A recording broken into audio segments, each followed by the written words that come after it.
பொதுவாக வெற்றிடத்தை காற்று மட்டுமே நிரப்பும். அதுபோலவே அரசியல் வெளியில் ஏற்படும் வெற்றிடத்தை காத்திரமான தலைவன் மட்டுமே நிரப்புவார். அரசியல் உலகின் அறமும் அதுதான், தவமும் அதுதான், வரமும் அதுதான். தமிழக அரசியலில் மக்களுக்கு கவசமாக இருந்த மாபெரும் ஆளுமைகள் மறைந்த பின்னர் தமிழக அரசியல் களத்தில் ஒரு பெரும் வெற்றிடம் ஏற்பட்டது. அதை நிரப்ப வேண்டிய அவசியமும் அத்தியாவசியமும் உருவானது. காலம் தன் தேவையை தானே நிறைவேற்றிக் கொள்ளும். அந்த அடிப்படையில் ஓர் அரசியல் தேவை ஏற்படும் போதுதான் மாபெரும் அரசியல் இயக்கம் தோன்றும். அப்படி தமிழக அரசியல் களத்தின் தேவைக்காக உதித்த இயக்கம்தான் தமிழக வெற்றிக் கழகம். இந்த இயக்கத்தின் காத்திரம் மிக்க, வசீகரம் மிக்க, ஆளுமை மிக்க தலைமைதான் நம் வெற்றி தலைவர் விஜய் அவர்கள். கட்சியின் அமைப்பு, தலைமை கழக நிர்வாகிகள் மற்றும் செயற்குழு உறுப்பினர்கள் 110 பேருடன் ஆலோசனை கூட்டம் நடத்தப்பட்டு அதற்கான அறிவிப்பு வெளியிடப்பட்ட அந்த நாள்தான் 2024ஆம் ஆண்டு பிப்ரவரி மாதம் 2ஆம் தேதி. அன்றே இந்திய தேர்தல் ஆணையத்திலும் அரசியல் கட்சி பதிவுக்காக விண்ணப்பிக்கப்பட்டது. தலைவர், பொதுச் செயலாளர், பொருளாளர், தலைமை நிலைய செயலாளர் மற்றும் கொள்கை பரப்பு துணை செயலாளர் என தலைமை கழகத்தின் முக்கிய நிர்வாகிகளை அறிவித்தார் நம் வெற்றி தலைவர். பாண்டிச்சேரியில் பாலியல் வன்முறைக்கு ஆளான பெண்ணுக்காக ஓங்கி குரல் கொடுத்த கண்டன அறிக்கைதான் தலைவரின் முதல் அரசியல் அறிக்கை. பெண்களுக்கான முக்கியத்துவத்தை கழகத்தின் தன் இயல்பாகவே ஆக்கினார் நம் வெற்றி தலைவர். கட்சிக்கான உறுப்பினர் சேர்க்கை அணிக்கு கட்சியின் பெண் தோழர் ஒருவரையே பொறுப்பாளராக அறிவித்ததே அதற்கு சாட்சி. கட்சியில் உறுப்பினராக சேர்வதற்கு வாக்காளர் அடையாள அட்டை எண்ணும் ஆதார் எண்ணும் கட்டாயம் என்று அறிவிக்கப்பட்டது. உறுப்பினர் சேர்க்கைக்கென தனி செயலி ஒன்று மகளிர் தினத்தன்று அறிமுகப்படுத்தப்பட்டது. தனி செயலி அறிவிக்கப்பட்ட சில மணி நேரங்களிலேயே கட்சியின் உறுப்பினர்களின் எண்ணிக்கை பல லட்சங்களாக உயர்ந்தது. கழக உறுப்பினர்கள் பட்டியலில் இளைஞர்களும் இளம் பெண்களும் குடும்ப தலைவிகளுமே பெரும் பங்கு வகிக்க தொடங்கினர். இஸ்லாமிய சகோதரர்களுக்கு எதிரான ஒன்றிய அரசின் குடியுரிமை திருத்த சட்டத்தை கடுமையாக எதிர்த்து அறிக்கை வெளியிடப்பட்டது. சக மனிதர்களுக்கான பாதுகாப்பை உறுதி செய்யும் அரசியல் கட்சியே தமிழக வெற்றிக் கழகம். 2024ஆம் ஆண்டு பாராளுமன்ற தேர்தலில் வாக்களிப்பதற்காகவே ரஷ்யாவில் நடந்த படப்பிடிப்பில் இருந்து தாய் மண் தமிழகத்திற்கு பறந்து வந்தார் நம் தலைவர். அரசியல் நாகரிகம் போற்றும் நம் வெற்றி தலைவர் 2024ஆம் ஆண்டு பாராளுமன்ற தேர்தலில் வெற்றி பெற்ற அனைத்து கட்சி எம்பிக்களுக்கும் வாழ்த்து தெரிவித்தார். அரசியல் கட்சிகளாக அங்கீகாரம் பெற்ற விடுதலை சிறுத்தைகள் கட்சிக்கும் நாம் தமிழர் கட்சிக்கும் தன் மனப்பூர்வமான வாழ்த்துக்களை தெரிவித்தார். ஆளும் திமுக அரசின் அலட்சியமான நிர்வாகத்தால் கள்ளக்குறிச்சி பகுதிகளில் பெருக்கெடுத்து ஓடிய கள்ளச்சாராயம் எண்ணற்ற மனித உயிர்களை காவு வாங்கியது. அதை கண்டு மனம் பொறுக்காமல் உயிரிழந்தவர்களின் குடும்பத்தினரையும் உயிருக்கு போராடியவர்களையும் கள்ளக்குறிச்சி மருத்துவமனைக்கே நேரில் சென்று பார்த்து ஆறுதல் கூறினார் நம் வெற்றி தலைவர். கேடில் விழுச்செல்வமான கல்வியே கேடில்லாத சமுதாயம் உருவாக்கும். இதை உணர்ந்ததால்தான் கல்வி விருது விழாவை ஒரு அறிவு கொண்டாட்டமாகவே நடத்த தொடங்கினார் நம் வெற்றி தலைவர் அவர்கள். பகுஜன் சமாஜ் கட்சியின் தமிழ்நாடு மாநில தலைவரான திரு ஆம்ஸ்ட்ராங் அவர்கள் நடு ரோட்டில் வெட்டி படுகொலை செய்யப்பட்டார். திமுக அரசின் சட்டம் ஒழுங்கு சீர்கேட்டால் நடந்த இப்படுகொலைக்கு தமிழக வெற்றிக் கழகம் தன் கடும் கண்டனங்களை பதிவு செய்தது. அரசியல் களத்தில் கொள்கையை உயர்த்தி பிடித்து தன் கொடியை நாட்ட விரும்பிய தமிழக வெற்றிக் கழகம் தன் தனிப்பெரும் அடையாளமான கட்சி கொடியை அறிமுகப்படுத்திய நாள்தான் 22/8/2024ஆம் ஆண்டு. அன்றே கொடி பாடலும் வெளியிடப்பட்டது.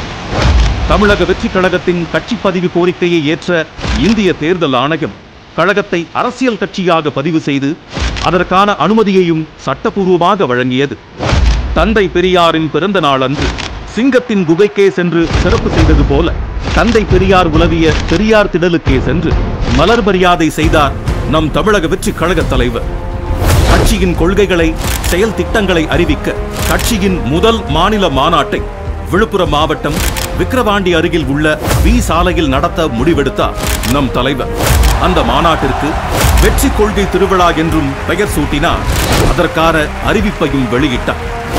மாநாட்டு பணிகளுக்கான கால்கோள் விழாவே ஒரு மண்டல மாநாடு போலவே இருந்ததை கண்டு ஊடகங்களும் அரசியல் கட்சிகளும் வியந்தன.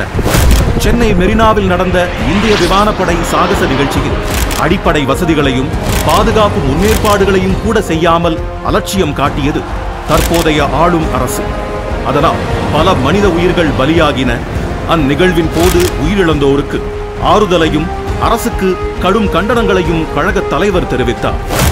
மாநாட்டு திடல் பணிகள் நடக்கும் வேளையில் கழக மாநாட்டிற்கு தொண்டர்களை அழைப்பதற்காக அறிஞர் அண்ணாவின் கடித முறையை கையில் எடுத்தார் நம் வெற்றி தலைவர். அவர் எழுதிய 3 கடிதங்களும் அரசியல் அரங்கில் விவாதங்களையும் தொடங்கி வைத்தன. மாநாட்டில் கழகத்தின் கொள்கை தலைவர்களை அரசியல் உலகமே அதிர அறிவித்தார் நம் வெற்றி தலைவர். கொள்கைகளையும் செயல் திட்டங்களையும் கட்சியின் தோழர்களை வைத்தே அறிவிக்க வைத்தார். தன் அரசியல் நிலைப்பாடான அதிகார பகிர்வை கட்சியில் இருந்தே தொடங்கினார். உணர்வு பூர்வமாக அமைந்த வெற்றி தலைவரின் மாநாட்டு சிறப்புரையை கேட்டு உலகமே பிரமித்தது. மாநாட்டுக்கு பிறகான மாதங்களிலும் அந்த பேச்சே பேசு பொருளாகவும் பெரும் விவாத பொருளாகவும் இருந்தது. மாநாட்டின் பிரம்மாண்ட வெற்றிக்கு நன்றி தெரிவித்து 4வது கடிதத்தையும் எழுதினார் நம் கழக தலைவர். தேசியத்தையும் தெய்வீகத்தையும் போற்றிய மாபெரும் தலைவரான ஐயா பசும்பொன் முத்துராமலிங்க தேவரின் குரு பூஜை நாளன்று அவரது உருவப்படத்திற்கு மலர் தூவி மரியாதை செலுத்தினார் நம் வெற்றி தலைவர். மாநாட்டு திடலில் திரண்டிருந்த கட்டுக்கடங்காத மக்கள் வெள்ளத்திற்கு அணை போட இயலாத சூழலில் மக்களின் பாதுகாப்பு கருதி தீர்மானங்கள் நிறைவேற்ற இயலாத சூழல் உருவானது. அதனால் மாநாட்டு தீர்மானங்களை நிறைவேற்றுவதற்காகவே கழகத்தின் செயற்குழு கூட்டம் நடத்தப்பட்டு அதில் 26 தீர்மானங்கள் நிறைவேற்றப்பட்டன. கிண்டி அரசு மருத்துவமனையில் பணிபுரிந்த மருத்துவர் தாக்கப்பட்டதற்கு தமிழக வெற்றி கழகம் தன் கண்டனத்தை பதிவு செய்தது. திருவண்ணாமலை பகுதியில் நிலச்சரிவின் போது நடந்த உயிரிழப்புகளுக்கு தன் இரங்கலையும் வருத்தத்தையும் பதிவு செய்தது தமிழக வெற்றி கழகம். அரசின் பேரிடர் முன்னேற்பாடுகளில் இருந்த தொய்வை சுட்டிக்காட்டியதோடு குட்டியும் காட்டியது. தமிழக வெற்றி கழகத்தின் கொள்கை தலைவர்களில் ஒருவரான அண்ணல் அம்பேத்கர் பற்றிய எல்லோருக்குமான தலைவர் அம்பேத்கர் நூல் வெளியீட்டு விழாவை விகடன் குழுமம் நடத்தியது. விழாவில் நூலை வெளியிட்டு பேசினார் நம் வெற்றி தலைவர். எப்போதும் போல அவரது இந்த பேச்சும் விவாதங்களை எழுப்பியது. கழகத்தின் கொள்கை தலைவர்களில் ஒருவரான அண்ணல் அம்பேத்கரை ஒன்றிய அமைச்சர் அமித்ஷா அவர்கள் அவமதிக்கும் வகையில் பேசியதற்காக கழக தலைவர் தன் கடும் கண்டனங்களை வெளியிட்டார். நம் கழகத்தின் கொள்கை தலைவர்களான தந்தை பெரியார், வீரமங்கை வேலு நாச்சியார் ஆகியோரின் நினைவு தினத்தில் அவர்களுக்கு மலர் மரியாதை செலுத்தப்பட்டது. அண்ணா பல்கலைக்கழக மாணவிக்கு நேர்ந்த பாலியல் வன்கொடுமைக்கு தமிழக வெற்றி கழகம் தன் கண்டனங்களை தெரிவித்தது. பெண்கள் பாதுகாப்பில் அலட்சியமாக இருக்கும் ஆளும் திமுக அரசை மிக கடுமையாக எச்சரிக்கையும் செய்தது.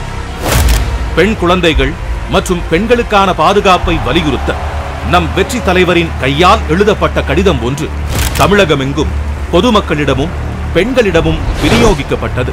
அது ஏதோ மாபெரும் கொடும் குற்றம் என்பது போல நினைத்து ஆளும் திமுக அரசு நம் கழக தோழர்களை சென்னையில் கைது செய்தது.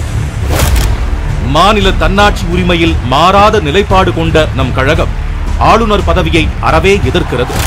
இருந்தும் அரசியல் சாசனப்படி நியமிக்கப்பட்ட ஆளுநர் ஒருவர் தமிழகத்தில் இருப்பதால் அவரே பல்கலைக்கழகங்களின் வேந்தரும் என்பதால் அண்ணா பல்கலைக்கழக மாணவிக்கு நேர்ந்த பாலியல் வன்கொடுமைக்கு நியாயம் கேட்டும் பெண்கள் பாதுகாப்பை தமிழ்நாட்டில் உறுதி செய்ய வேண்டி தற்போதைய தமிழக அரசை வற்புறுத்த கோரியும் ஆளுநரிடம் மனு அளிக்கப்பட்டது. வீரமங்கை வேலு நாச்சியாரின் பிறந்த நாள் அன்று அவருக்கு மலர் வணக்கம் செலுத்தப்பட்டது.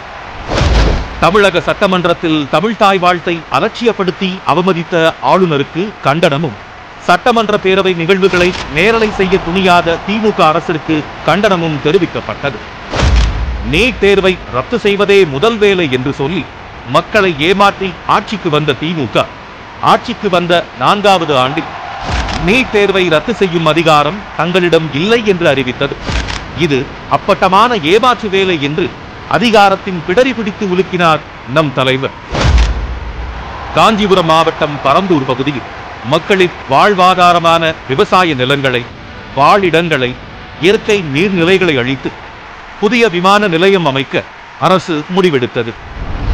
வெகுண்டெழுந்த அப்பகுதி மக்கள் 3 வருடங்களாக போராடி தங்கள் எதிர்ப்பை தெரிவித்து வருகின்றனர்.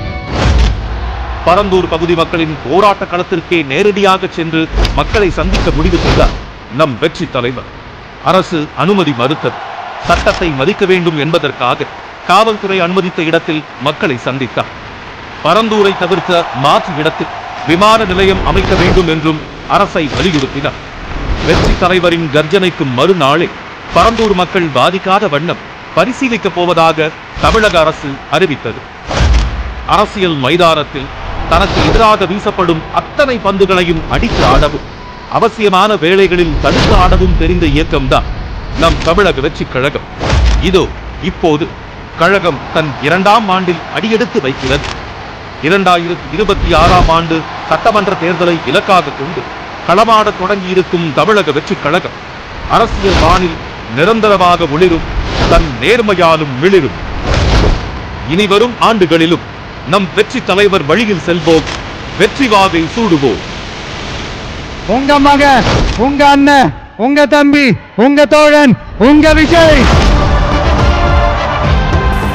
காலத்துக்கு வந்துட்டா. ஒவ்வொரு வீட்டில் இருக்கிற ஒரு மகனா, அண்ணனா, தம்பியா, தோழனா, உங்கள ஒருத்தனா, உறவா, நட்பா நான் வரேன். புதுமையாய் நாம் செய்ய